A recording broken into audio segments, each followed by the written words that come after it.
Amici bellini, Parma-Napoli finisce 1-1 e il gol di McTominay arriva 4 minuti dopo la sostituzione di Anguissa con Alisson Santos, con McTominay che prende il posto di Anguissa. È vero? Andiamo a vedere, cominciamo.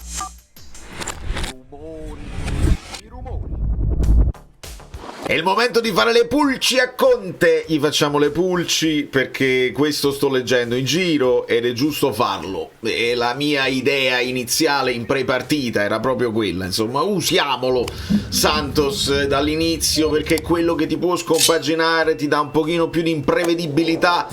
Certo, la formazione prende un'altra forma, però si può fare perché Napoli ha dimostrato di saper sfruttare un modulo asimmetrico dove si pende da una parte e si arriva dall'altra. Per parlare di questa partita serve lo scavetto, servono anche i vostri like e serve che, insomma, se vi piace, se siete nuovi, vi iscrivete al canale alla fine. Allora spostiamoci insieme e partiamo purtroppo dal gol che subiamo. E qua insomma abbiamo sviscerato un po' di dubbi già in live. Chi doveva prendersi il Fej, che è prima punta, quindi in teoria è facile l'accostamento. Buongiorno su El Fej e Juan Jesus che gioca a braccetto destro su Strefezza che gli va intorno. In questo momento la palla non è nemmeno ancora inquadrata perché sta scendendo, il lancio di Suzuki è alto e lungo, ma è destinata a finire proprio qui. Lo vedremo nel prossimo screenshot, quindi proprio in zona Juan Jesus. Io vi dico, in un mondo ideale Juan Jesus lascia il contrasto aereo a Buongiorno che sta arrivando, guarda Strefezza e o comincia ad andare all'indietro anticipando quello che può essere il duello vinto da El Fej, oppure viceversa, se Juan Jesus dice lascialo a me, mi sento più vicino a dove sta andando il pallone, è Buongiorno che dovrebbe anticipare e fare questa diagonale. È un po' complicato, quindi o c'è mancanza di comunicazione o c'è poca fiducia nel compagno. Insomma, ci vanno tutti e due. La particolarità è che quando Juan Jesus salta, Buongiorno è ancora a terra. Buongiorno arriva leggermente in ritardo, quindi non ha il tempo di saltare, sta giusto lì, praticamente dà più fastidio a Juan Jesus che non ad El Fej che è già in volo. E a questo punto ovviamente Strefezza può anticipare con ottimismo dove finirà il pallone, la spizzata è perfetta e qua serviva un po' di comunicazione in più. Il raddoppio va bene, ma non quando ne lasci uno completamente solo che può andare. Poi c'è anche da dire che Strefezza fa un gol bellissimo perché guardate come è lontano il pallone da questo angolo, no? Non è un tiro dritto per aggirare il portiere che è messo anche bene secondo me in questo caso, di controbalzo riesce a far girare il pallone per fargli fare questa traiettoria qui che mette praticamente fuori causa Milinkovic-Savic, addirittura bacino al palo interno e gol. Ci aggiungo anche un altro dettaglio, il fatto che poi su Strefezza ci vanno in tre, provano a recuperare sia Juan Jesus, sia Buongiorno, sia Olivera, è encomiabile, ma è sbagliato, perché tre di voi che andate poi sul giocatore che riesce a tirare, a quel punto se la palla fosse finita sul palo pieno e fosse ritornata indietro, El Fej era solo. Allora quindi qua uno può andare, un secondo può andare, però per esempio un Olivera non si deve fare attrarre anche lui dal pallone, bisogna avere, perché poi vedi ce n'è anche un altro, quindi qua se fosse stato un palo diverso comunque avremmo rischiato. Quello che però è brutto proprio è che addirittura negli highlights estesi, cioè quelli dove ci mettono più azioni possibili per farle arrivare a 10 minuti, non c'è nulla fino al 60°. Questo è inaccettabile onestamente, perché lo puoi anche prendere il gol a freddo, capita una papera, può capitare un infortunio, però hai tutte il dovere, le possibilità di creare qualcosina. Nulla per 60 minuti, fino a un tiro di Politano alto che non finisce nemmeno negli highlights, e arriviamo al gol di Scott. Qua siamo a 3 minuti dopo l'ingresso di Alisson. Non è un problema se commetti l'errore, mi arrabbio invece se fai la cosa semplice, quando tu hai la possibilità di saltare l'uomo per caratteristiche, accentrarti e creare delle situazioni. e l'uscita di un Anghissà che onestamente non stava dando un apporto importante alla manovra. E quindi, come io stesso in pre-partita, mi piace di più McTominay quando parte da mediano e quindi può arrivare con i suoi inserimenti, invece di trovarsi già nell'intruppo di una difesa che chiude tutti i canali, perché si difendevano a 5, a 6, facevano abbassare anche i mediani. Insomma, qua vedete c'è Keita, qua c'è proprio veramente difficile. Però la cosa importante è che la mancanza dei cross non era il problema, perché il cross con tutti quegli uomini, quei difensori in aria, forse non era la soluzione migliore. La soluzione che ha cercato il Napoli insistentemente, non riuscendoci sempre bene, ma qui sì, è l'imbucata centrale, dove però se controlli e ti giri ti accerchiano. Se riesci a muoverti di prima, ecco che ce l'hai fatta. Qui la palla da Beukema arriva a Lobotka, che di prima la darà a Højlund, che di prima la darà a McTominay, che come vedete si trova qui. In questo momento McTominay, che è passato mediano nella nostra immaginazione, comunque si trova in zona numero 10, e cioè quasi in zona De Bruyne, o zona Vergara o zona Neres per capirci. De Bruyne stava qui, quindi leggermente più dietro. È chiaro che è inutile avere due mediani bloccati qua se poi loro non ti stanno attaccando, stai sviluppando. Tant'è vero che questo è Politano, questo è Spinazzola, e addirittura non si vedono i due Liocorni, e cioè Alisson e Olivera, che stavano spingendo. Molto sottovalutato secondo me l'assist di Højlund, che di prima, perché di prima devi giocare, stava arrivando il raddoppio, lui scarica di prima e può arrivare McTominay. Da qui si vede dove era arrivato anche Olivera, che era il braccetto deputato a spingere e a sovraccaricare un pochino la fascia sinistra. Beukema o Buongiorno nel primo tempo più bloccato per tenere d'occhio Strefezza, e l'altro terzino. Ecco perché io poi mi spiego anche la scelta, insomma, di utilizzare Olivera e non Beukema dall'inizio. Oppure lì è questione di stato di forma, perché tu puoi anche tenere Juan Jesus, che però spinge di meno di un Olivera, a sinistra, e ti giochi Beukema a destra. È bello vederla anche da questa inquadratura per capire che poi i movimenti ti portano a scompaginare quello che è il modulo nominale. Io non lo so se Conte ha detto McTominay dietro e resta KDB trequartista, anche perché vi farò vedere altri screenshot dove KDB è più basso. Come vedete qui Spinazzola si abbassa ed è salito Olivera. Si fa per scompaginare, perché se ti segue per esempio un Derplato, a quel punto si può liberare spazio per un inserimento di Alisson, per capire. Quindi il Napoli ha fatto tutte queste cose, bisognava farlo con un pochino più di velocità, con più precisione dei passaggi, prendersi anche magari qualche rischio in più per fare passaggi meno banali. Dopodiché, al di là della posizione in campo di McTominay, che è un tema che dobbiamo risolvere, perché può mai essere colpa di De Bruyne, può mai essere colpa di McTominay, può mai essere poi magari colpa di Conte che non sa metterli in campo per farli rendere al meglio, ma io li voglio vedere tutti in campo. Sono i giocatori un pochino più forti che abbiamo. Se togliamo pure qualità diventa difficile. E in termini di qualità, Alisson non solo mi conferma che ha spunto, che ha dribbling, che ha tecnica e che può essere un assist man o addirittura concludere l'azione, ma mi dà l'impressione che gli avversari stanno cominciando anche a considerarlo pericoloso e a raddoppiarlo. Cosa ci diciamo sempre? Che quando ti raddoppiano, qualcuno resterà libero. In questo caso Lobotka se lo marca l'arbitro, e in questo caso Alisson proverà il tiro, il che non è sbagliato, perché qualcuno ci deve provare, si deve prendere la responsabilità. Però come vedete qua dietro c'è anche Kevin. Allora, se tu con lucidità a un certo punto, quando vedi il raddoppio, riesci a scaricare in una zona, perché non tiriamo mai? E questa era un'occasione importante, per esempio, per tirare con meno avversari davanti rispetto a un tiro in questa zona dove poi ce ne hai due davanti, altri che si mettono. Insomma, qua era complicata. E anche qua, come vedete, Kevin è qui sulla stessa linea di Lobotka e McTominay è a riempire l'aria con Højlund. Quindi McTominay era mediano oppure no? A Conte mica glielo chiedono. Se glielo chiedessi magari lui ti risponderebbe, e invece passerà il discorso, perché nessuno farà queste analisi qua e dirà oi McTominay è meglio, basta che lo metti a mediana e segna. Non lo so, onestamente non lo so, perché come vedete anche in questa azione qui, questo è De Bruyne che si è abbassato per dare una mano a Lobotka in costruzione, e questo è McTominay. Quindi McTominay è passato semplicemente da sinistra a destra, e l'idea di mettere De Bruyne più basso, che tutti hanno contestato, De Bruyne stava vicino alla porta, non lo so nemmeno se è giusta, perché io stesso lo voglio vedere più vicino alla porta per tirare, per fare l'imbucata, ma forse può fare più imbucate quando si abbassa e vede più campo.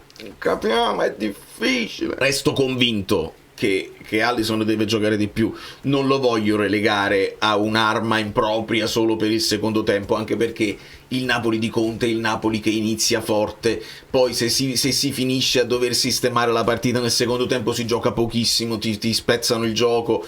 Quindi se riesci a fare un gol subito, 2 gol subito, forse è meglio. È uno che comunque punta e ci prova, io lo voglio sempre in campo. In questo caso è quasi triplicato di marcature, e anche in questo caso il Kevin al limite dell'area, vorrei inutile di Kevin dal limite dell'area, e McTominay sta qua. Capiamo? Solo quando poi entra Elmas, Scott effettivamente diventa mediano, perché in questo caso vediamo Elmas è qui e Scott è qui, e in questo caso McTominay prova un anticipo sul numero 8 che non gli riesce e che darà il pallone a Keita, che poi farà tutta una serpentina fino al tiro dalla fuoriaria. Elmas con grande generosità lo rincorre, ma ovviamente è molto in ritardo, e qua mi sarebbe piaciuto, perché poi arriva la parata di Savic e quindi tutto a posto, ma avremmo rischiato all'80esimo di prendere il 2-1 male proprio, nel momento in cui c'è un solo attaccante che sta puntando la profondità e c'è Buongiorno. Lascialo a Buongiorno e un Olivera, o viceversa, serve la comunicazione. Buongiorno dice Olivera assorbi tu la profondità dell'attaccante, qualcuno, lui no,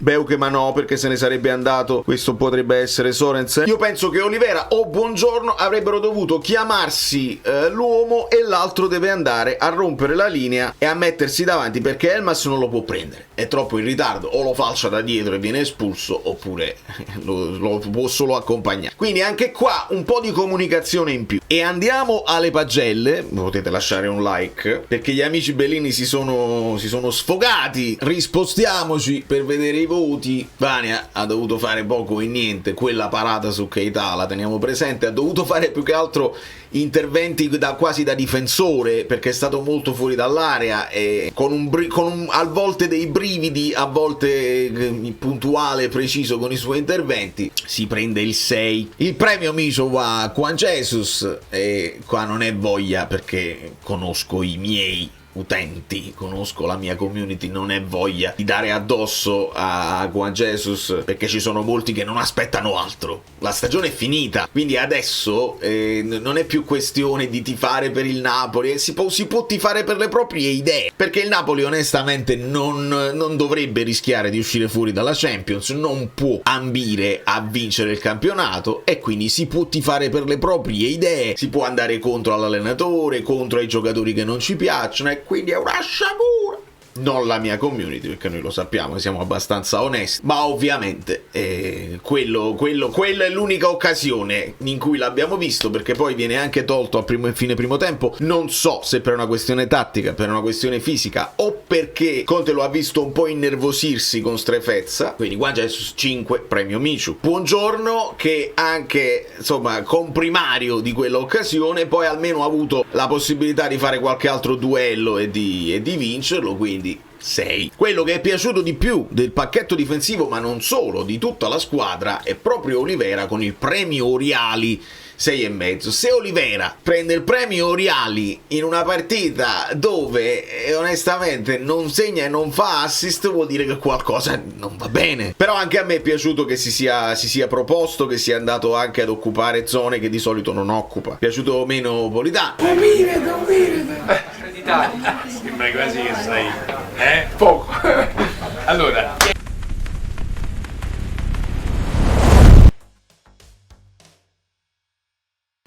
onestamente l'ho visto la sensazione che fosse stanco, non era assolutamente brillante. Ecco perché a quel punto forza Gutierrez, sia Politano che Spina, però dopo lo arriveremo a vedere. Quindi Politano 5 e Lobotka invece si è messo in tutte le zone giuste per mantenere la pressione, l'attack momentum sempre alto, quindi recupero, smistare i palloni, e il pallone che arriva poi a Højlund che fa assist è un tocco suo di prima verticale, la verticalità che ci aspettiamo da Gilmour delle volte ce la dà anche Lobotka e dobbiamo sottolinearlo.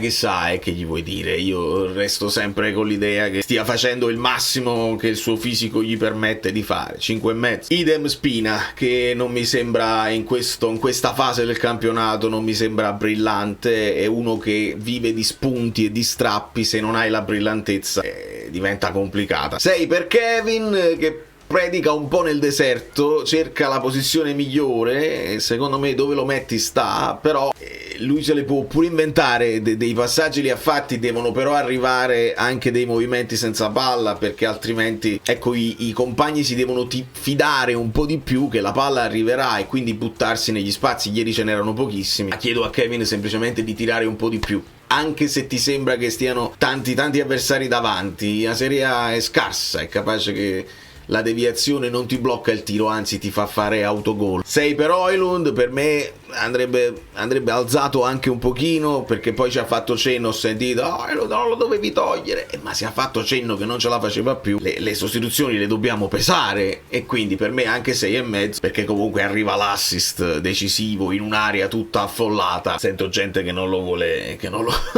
riscattare. Secondo me siete completamente pazzi. Per la stessa cifra la Juve oggi ha dovuto riscattare Openda. Decidete voi chi è meglio tra Højlund e Openda. Quindi pazzesco. Prende un voto più alto McTominay, ma il premio Oriali lo prende il Ciuccio Olivera. Bellissimo. E 7,5 per McTominay, che dimostra di qualsiasi cioè può fare anche una partita sottotono, può anche essere circondato, toccare pochi palloni, circondato da avversari, non riesce a trovare la zona migliore dove stare, magari Conte lo sacrifica e lo mortifica in una posizione sbagliata. Scott è arrivato tipo a 25 gol con noi in 2 stagioni, e questa stagione deve ancora non finire. Sono numeri pazzeschi per un giocatore di un'altra categoria.